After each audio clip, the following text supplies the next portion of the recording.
Hello, good morning, dear student. Today we are going to look about grammar revision for class 9th and class 10th, in which we have already discussed about certain rules about direct and indirect topic.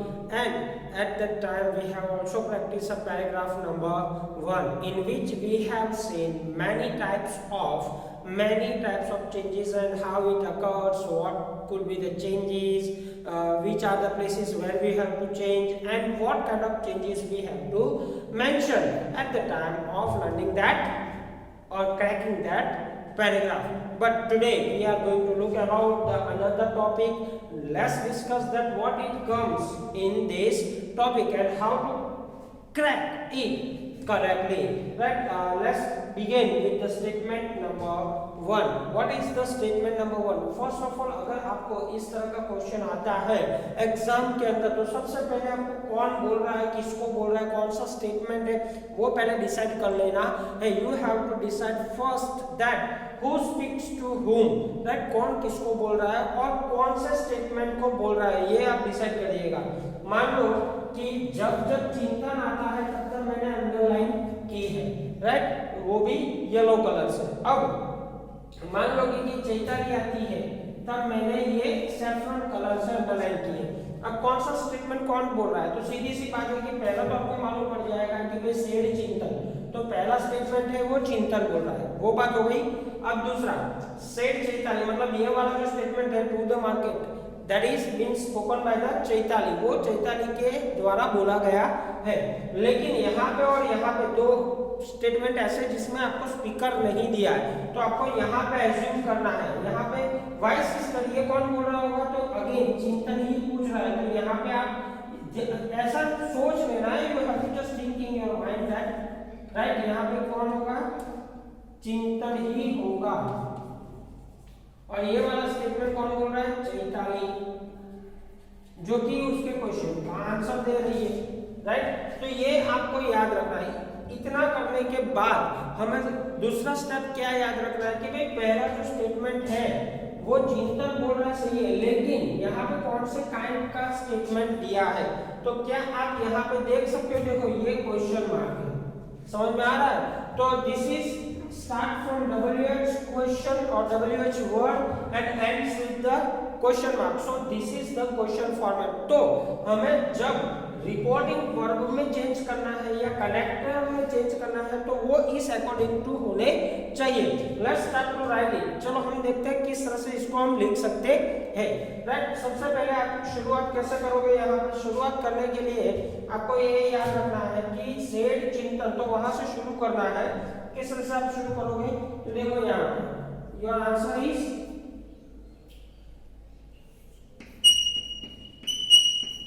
चिंतन, right. अब चिंतन ये पूछ रहा है ना, यहाँ पे चाहे सेड लिखा हो, सेड टू लिखा हो, उस पर फोकस नहीं करना है, लेकिन ये क्वेश्चन पूछ रहा है, right. It is a question where Chintan is asking, जहां पे चिंतन पूछ रहा है, तो यहाँ पे हम लिखेंगे आस्क. चिंतन आस्क, चिंतन आस्क किसको पूछ रहा है, उसकी बहन को. तो यहाँ पे चैताली आप लिख सकते हो या फिर हिज सिस्टर, दोनों में से कोई भी है. चैताली नाम दिया हुआ है सिस्टर का, तो यहाँ पे आप चैताली भी लिख सकते हो या फिर हिज सिस्टर. तो चिंतन आस्क चैताली. अब देखो मैंने I have told you that if my question is starting from WH company, then there must be the connector according to it. तो वो जो connector होगा will remain the same word, right. तो यहाँ पे चैताली फिर where, ये मेरा connector सेम रहेगा, हम क्या डालेंगे, where. चिंतन आस्क चैताली where. अब देखो यहाँ पे you इस्तेमाल हुआ है, ये वाला you इस्तेमाल हुआ है, you. अब यह यू किसके लिए यूज हुआ है, चिंतन बोल रहा है, समझना, चिंतन बोल रहा है, तो यू इस्तेमाल हुआ है चैताली के लिए. और चैताली यहाँ पे ये एक लड़की है, तो लड़की के लिए जब हम कोई तीसरा व्यक्ति बनकर सोचेंगे तो क्या आएगा, शी आएगा. तो अब यहाँ पे हम लिखेंगे वेयर शी. अब देखो I have also told you that the tense may be tense is going to change. If it is continuous present tense is MR plus ing, तो continuous present tense होगा. At that time you have to convert it into a continuous past tense. Then where she was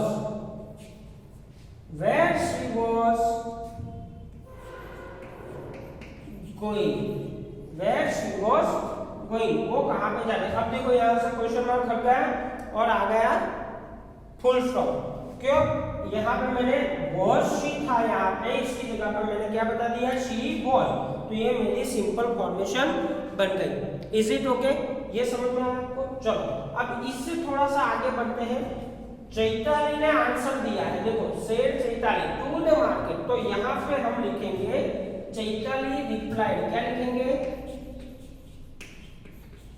Chaitali answer देती है तो answer लिखो या replied लिखो. Right, आप दोनों में से कोई एक लिख सकते हो. रिप्लाइड. अब आप यहाँ पे चिंतन लिख सकते हो या फिर हिम लिख सकते हो. हिम लिखो या चिंतन लिखो. राइट, चैताली रिप्लाइड चिंतन. अब क्या रिप्लाइड कर दिए, तो यहाँ पे तो कनेक्टर दैट ही आएगा. चैताली रिप्लाइड चिंतन दैट टू मार्केट, मतलब यहाँ पे हमें फुल लेंथ स्टेटमेंट बनाना पड़ेगा कुछ इस तरह से. तो यहाँ पे हम क्या बनाएंगे, she was going to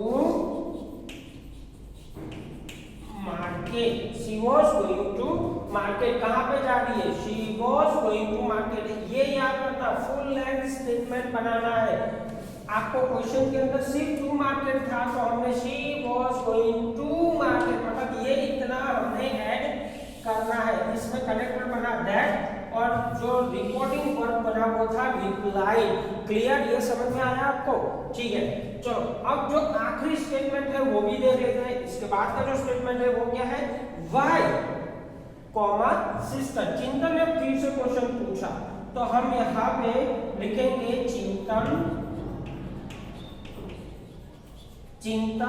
ask. Right, चिंतन आस्क. अब WH से शुरू होता था यहाँ पे, तो वह का वेरी रखा नाम में, तो यहाँ पे वाई से शुरू होता है तो हम यहाँ पे वे लिखेंगे. Chintan ask Chaitali. Right,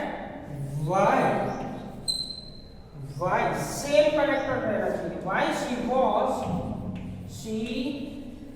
was going to market. ये भी फुल लेंथ हमने बनाया. देखो why she was going to market, यहाँ पे सिर्फ वाई ही था. आपको यहाँ पे वाई ही था तो हमने उसका फुल फॉर्म यहाँ पे बताया, why she was going to market. Chintan asked Chaitali why she was going to market. अब उसका आंसर देगा, चैताली उसके क्वेश्चन का आंसर दे रही है. तो यहाँ पे हम फिर से लिखेंगे चैताली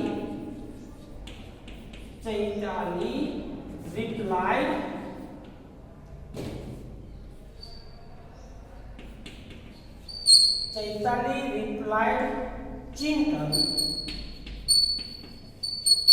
क्या रिप्लाइड करती है? चिंतन के बाद यहाँ पे हम पुट ऑन करेंगे दैट, या फिर आप आंसर लिख सकते हो. चैताली आंसर चिंतन that she was going to market. She was going to market to buy a new dress. Clear? समझ में आया? तो यहाँ पे भी हमने क्या किया, ये full length answer put on किया, ये फुल लेंथ आंसर हमने बनाया है उसको.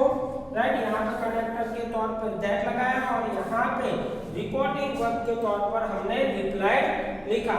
तो आप लोगों ने देखा डियर स्टूडेंट कि किस तरह से हम इस तरह से अगर कोई क्वेश्चन पूछा जाता है तो हम उसको किस तरह से आंसर में लिख सकते हैं, लेकिन याद रखना है आपको अलग अलग स्टेटमेंट का अलग अलग नहीं बनाना है, आपको एक ही पैराग्राफ में उसको जाने देना है। आई होप कि ये वीडियो आपको मदद करेगा डायरेक्ट इनडायरेक्ट के प्रॉब्लम को सॉल्व करने में। प्लीज मेरे साथ बने रहिएगा और इस तरह के पैराग्राफ की आप प्रैक्टिस खुद कीजिएगा। Thank you very much. Stay home, stay safe, careful.